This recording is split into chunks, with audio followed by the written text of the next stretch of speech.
Bonjour et bienvenue à tous sur ma vidéo de présentation de GIMP.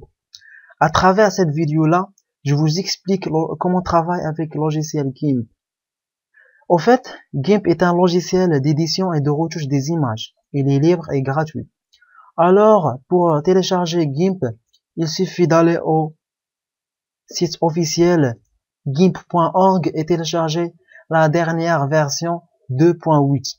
Donc, pour télécharger la dernière version, il suffit de cliquer sur télécharger et voilà, il vous donne le lien pour télécharger.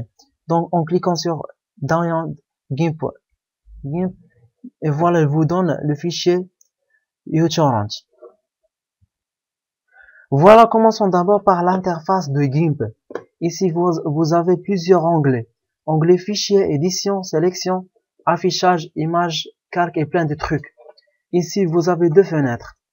La première, c'est la fenêtre des calques et la deuxième, c'est la fenêtre des boîtes à outils. Supposons d'abord, on n'a pas ces fenêtres-là, voilà, et on veut les afficher. Il suffit d'aller à l'onglet fenêtre et cliquer sur la groupe des fenêtres récemment fermées. Si on veut la fenêtre de boîte à outils, il suffit de cliquer sur la boîte à outils.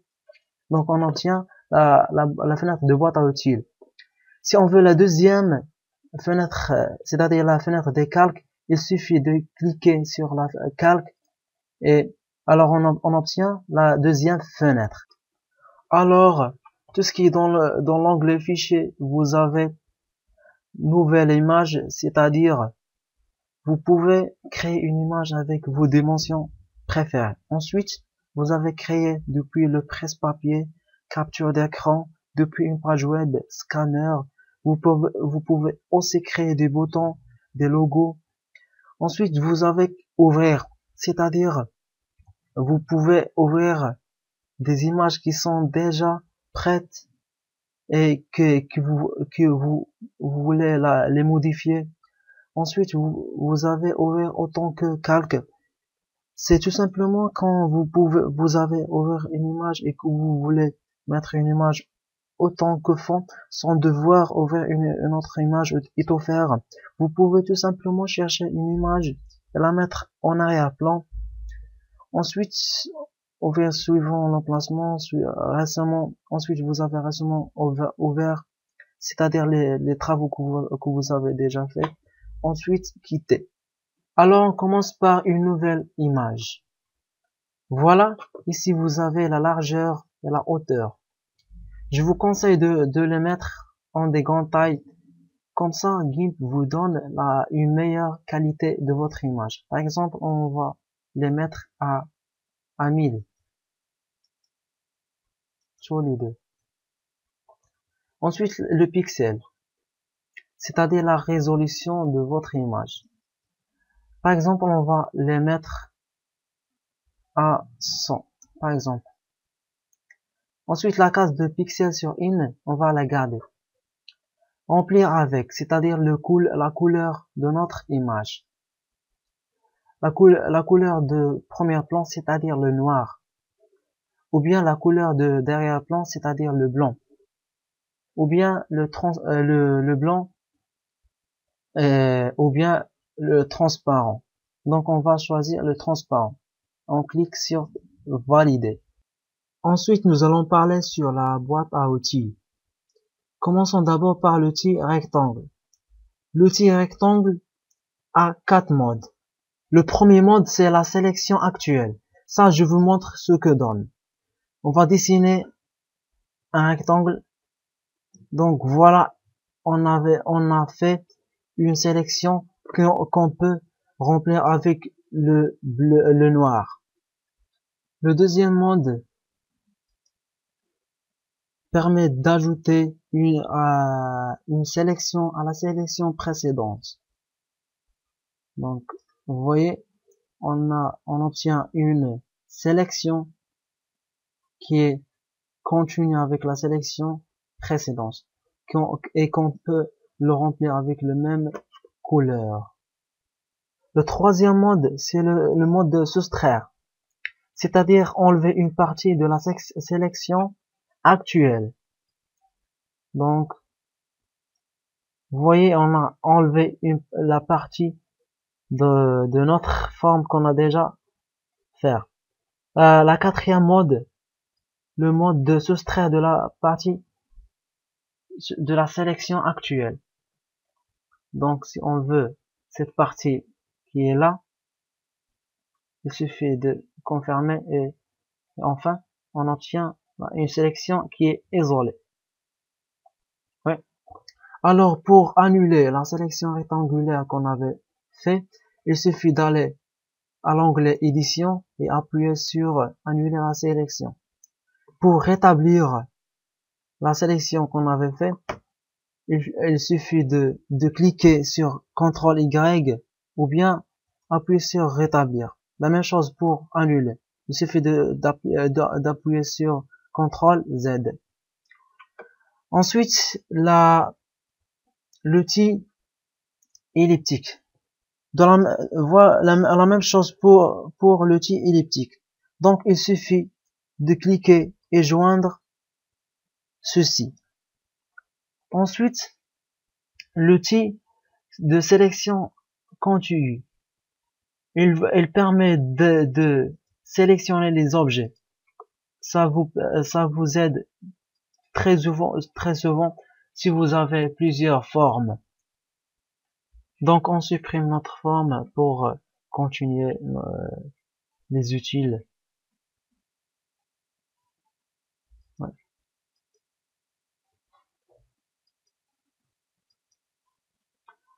Donc, ensuite, l'outil chemin, il permet de faire des petites formes et de petits chemins. Donc, on essaie de faire un chemin. Donc, pour modifier le chemin, on doit aller sur tracer le chemin. Puis, on a couleur pleine ou motif si on veut utiliser motif. Ici, vous avez l'épaisseur de ligne si on veut changer l'épaisseur de ligne.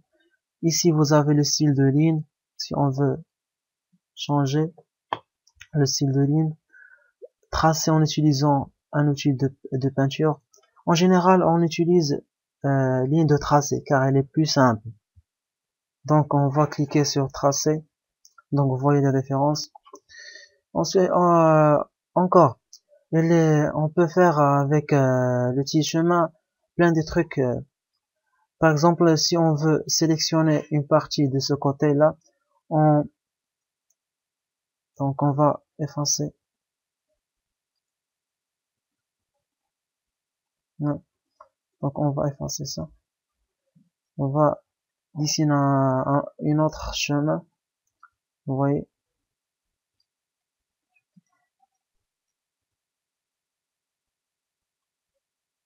Et en cliquant sur sélection depuis le chemin. Vous voyez, on obtient une sélection de ce côté-là qu'on veut remplir avec le noir. Alors, on a ici l'outil zoom. Il sert à zoomer notre objet. Après, on a l'outil déplacer. Il sert à déplacer notre objet dans la direction qu'on veut. Ensuite, l'outil d'alignement. On choisit d'abord notre objet et ensuite vous pouvez ici le répartir. Donc, vous voyez. Ensuite, l'outil de découpage qui sert tout simplement de prendre une partie et le reste sera effacé. D'abord, on va annuler le découpage de l'image. Ensuite, il y a l'outil de rotation.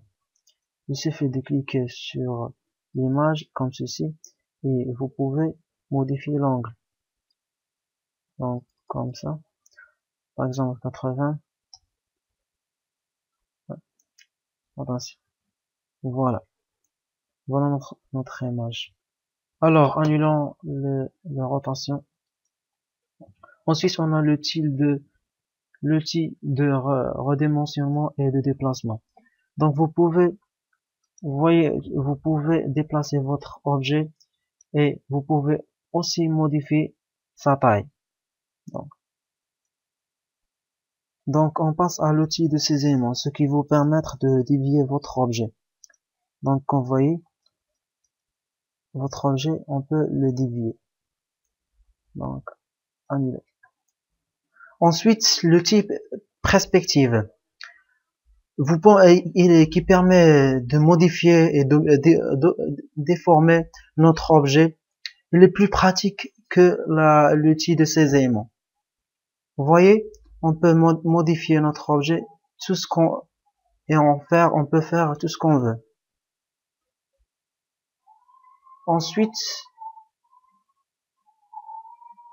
l'outil de retournement qui permet de mettre l'objet à l'opposé. Donc, pour faire un retournement horizontal, il suffit de cliquer sur horizontal et de cliquer sur l'objet.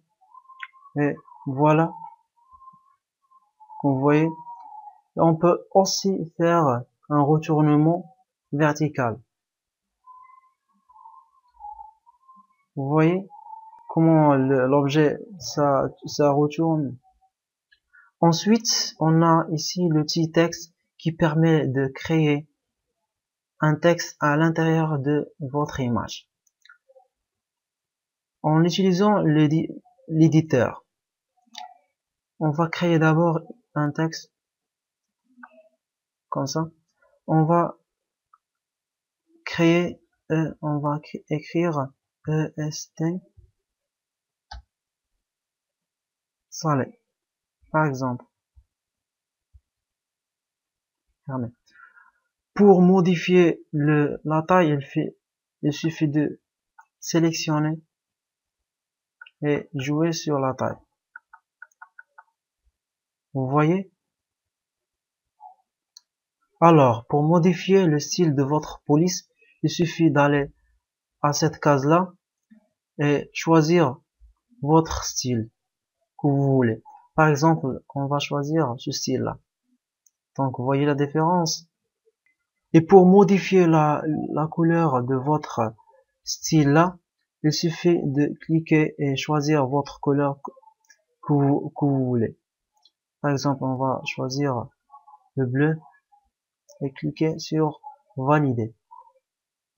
Vous voyez? Ensuite, la justification.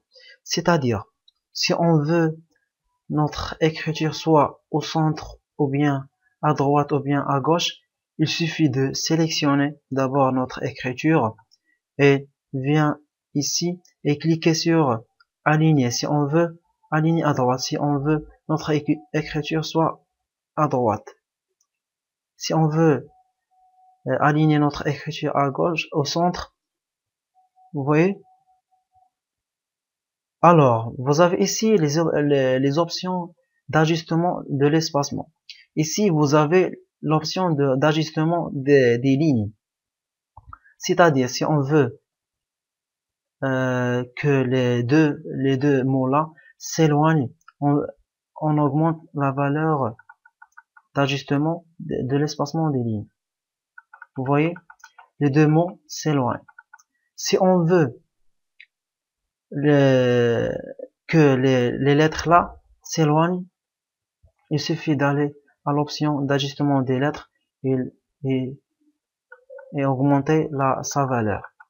Donc, vous voyez. Ensuite, vous avez l'outil de dégradé. Ça, ce outil-là vous permet de faire une dégradation de la couleur de votre écriture. Donc, on va sélectionner d'abord notre écriture. On choisit l'outil dégradé et en attirant l'outil, voilà. Donc, vous obtenir une dégradation de votre couleur. On peut changer la couleur de la dégradation. On peut utiliser par exemple cette couleur là et voilà, vous avez obtenir une dégradation de votre couleur. Donc on avait vu le principe de notre outil l'outil rectangle, l'outil elliptique, chemin, l'outil texte. Donc passons d'abord à les appliquer sur une image réelle. Passons d'abord pour voir les autres options et les autres onglets. Donc j'ai déjà téléchargé une photo qu'on va utiliser pour voir les autres options. Donc voilà notre photo qu'on va utiliser. Donc voilà, j'ai utilisé la photo de la fille syrienne pour vous montrer les autres outils et les fenêtres et les onglets qu'on n'a pas traités encore. Alors, imaginez d'abord, j'aimerais avoir la fille syrienne au centre de la photo. Donc, il suffit de cliquer sur l'outil sélection rectangulaire et sélectionner la partie que vous voulez. Et dans Images, l'onglet Images, vous cliquez sur Rogner selon la sélection. Et voilà, votre image est parfaite. Donc ensuite, pour changer la couleur d'une partie de notre image, par exemple, si on veut illuminer ou bien enlever le rougeur du visage de la fille syrienne, on va utiliser l'outil de pinceau. Après l'outil de pinceau, on va récupérer la couleur de premier plan. Donc on va utiliser l'outil pipette. On va prendre un échantillon de la couleur. Ensuite, on utilise l'outil pinceau. Donc vous voyez,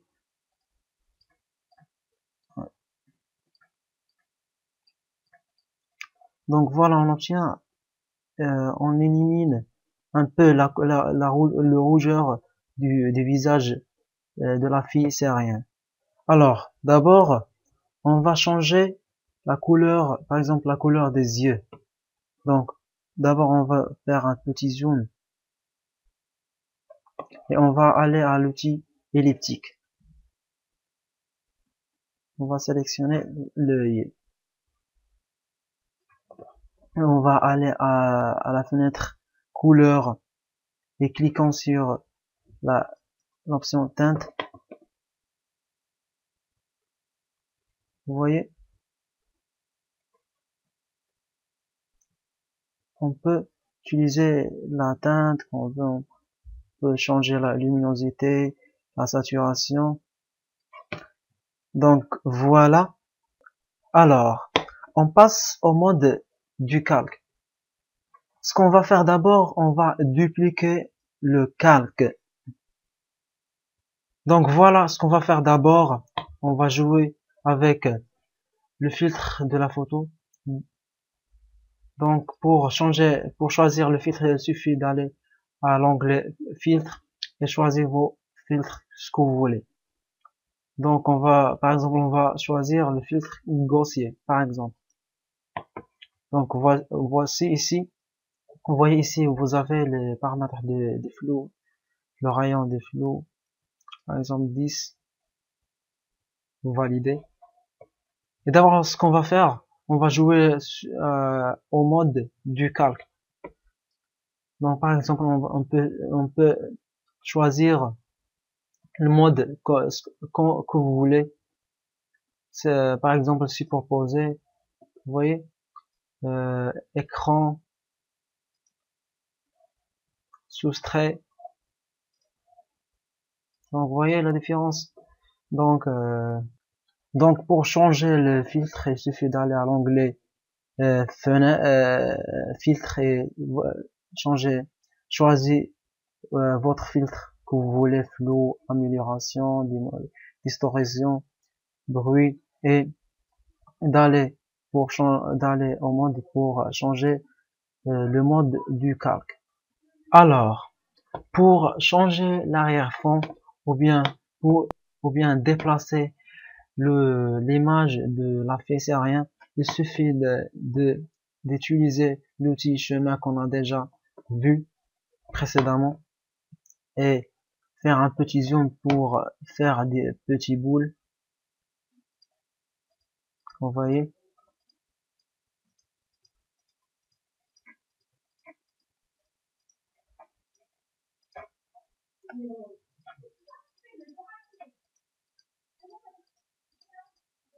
C'est mieux de faire plusieurs boules pour vous donner une meilleure sélection de votre image. Vous voyez?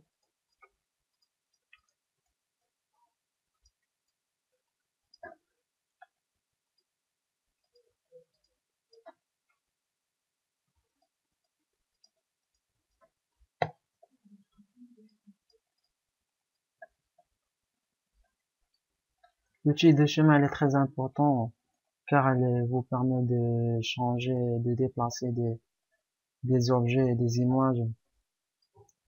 Donc, on a fini, presque fini. Donc, pour sélectionner notre image, il suffit de cliquer sur CTRL et appuyer sur la dernière, le premier boule qu'on a déjà créé. Pour le chemin, le petit chemin, on a trois options. C'est à modifier, c'est-à-dire si vous voulez modifier le contour que vous avez déjà fait, ou bien déplacer, vous pouvez aussi déplacer votre objet que vous avez créé. Alors, si vous voulez enlever l'arrière-fond, il suffit d'aller à l'option sélection depuis le chemin et cliquer et aller au calque que vous avez et appuyer sur ajouter un canal, ajouter un canal et d'aller à l'onglet sélection et appuyer sur inverser pour inverser la sélection. Pour couper ou bien enlever l'arrière-fond, il suffit de cliquer sur couper. Et voilà votre image qui n'a pas une image d'arrière-fond. Donc on peut prendre notre photo et on l'utilise dans une autre photo. Alors, je crois qu'on avait vu les outils les plus intéressants dans GIMP. Je souhaite que j'ai donné une image générale sur GIMP. Et enfin, je vous remercie et à bientôt.